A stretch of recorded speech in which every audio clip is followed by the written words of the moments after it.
Shalom Bapak Ibu yang kekasih, dimanapun Anda berada, saya mau sampaikan Tuhan Yesus baik untuk Anda dan untuk kita semua. Roma 4 ayat 4 sampai 5. Roma 4 ayat 4 sampai 5. Kalau ada orang yang bekerja, upahnya tidak diperhitungkan sebagai hadiah, tetapi sebagai haknya. Tetapi kalau ada orang yang tidak bekerja, namun percaya kepada Yesus yang membenarkan orang durhaka, imannya diperhitungkan menjadi kebenaran. Bapak Ibu sekalian, jika Tuhan menaruh label harga untuk keselamatan, saya yakin tidak ada seorang pun yang sanggup membayarnya. Oleh sebab itu bersyukurlah Tuhan tidak memakai sistem dagang untuk keselamatan kita. Renungan kali ini saya berikan judul, Tuhan bukanlah pedagang. Tuhan bukanlah pedagang, melainkan juru selamat. Bapak Ibu sekalian, di dalam aspek relasi secara vertikal, dalam konteks rohani, relasi kita, hubungan kita dengan Tuhan itu tidak menerapkan prinsip transaksional.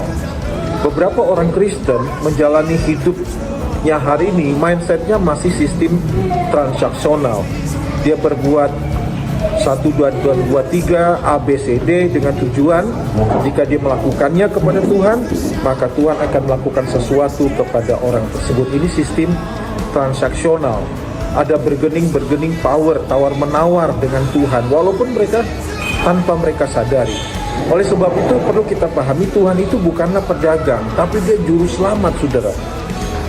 Mungkin Bapak Ibu sering mendengar khotbah-khotbah dari oknum pendeta tertentu yang mengkhotbahkan, hidup ini ada harga yang harus dibayar.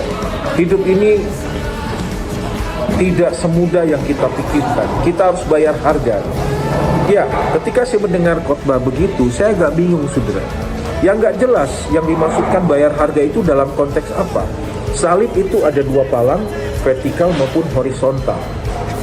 Saudara, seringkali kita berpikir dalam menjalani hidup ini ada harga yang harus dibayar supaya kita selamat, supaya kita tetap selamat. Nah, secara vertikal, secara relasi rohani, tidak ada lagi harga yang harus dibayar.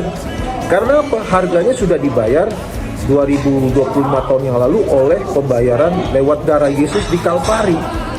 Jadi secara rohani, saudara, tidak ada yang perlu saudara bayar. Oleh sebab itu keselamatan itu free, keselamatan itu gratis. Kenapa?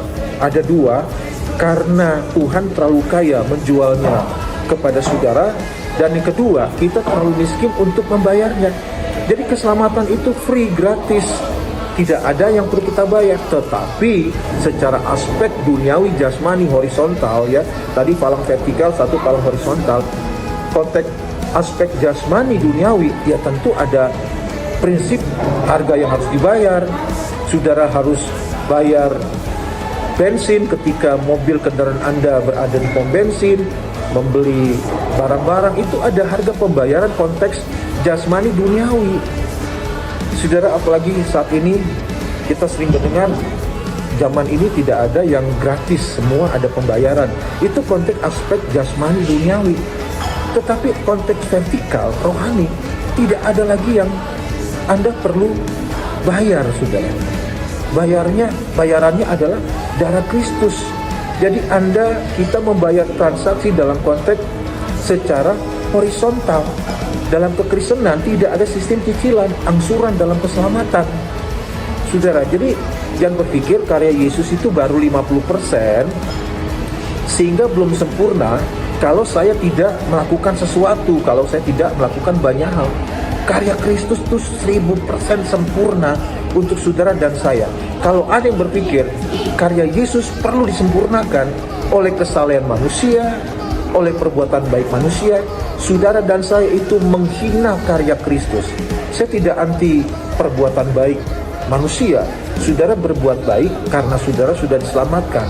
Anda berbuat baik kepada sesama karena Anda sudah diselamatkan. Itu yang perlu dipahami, saudara. Jadi pembayaran itu ada di sistem transaksional secara jasmani duniawi. Tapi secara rohani, saudara, Dia sudah bayar lunas lewat darahnya. Jadi Tuhan tidak pernah mencantumkan harga. Tuhan tidak pernah mencantumkan harga pada keselamatan. Karena Tuhan bukanlah seorang pedagang yang bertransaksi dan tidak ada sistem barter untuk keselamatan. Syukuri hidup ini Bapak Ibu, untuk anugerah keselamatan. Saudara diberkati, jadilah berkat buat banyak orang. Miliki hati yang penuh dengan kemurahan hati, saudara. Ya, tidak ada orang Kristen yang terlalu miskin untuk tidak bisa memberi. Saya sudah khotbahkan di video-video saya sebelumnya. Saudara memberi karena engkau tahu Tuhan sudah sayang, Tuhan sudah cinta kepada saudara dan saya. Jalani hidup ini dengan penuh sukacita.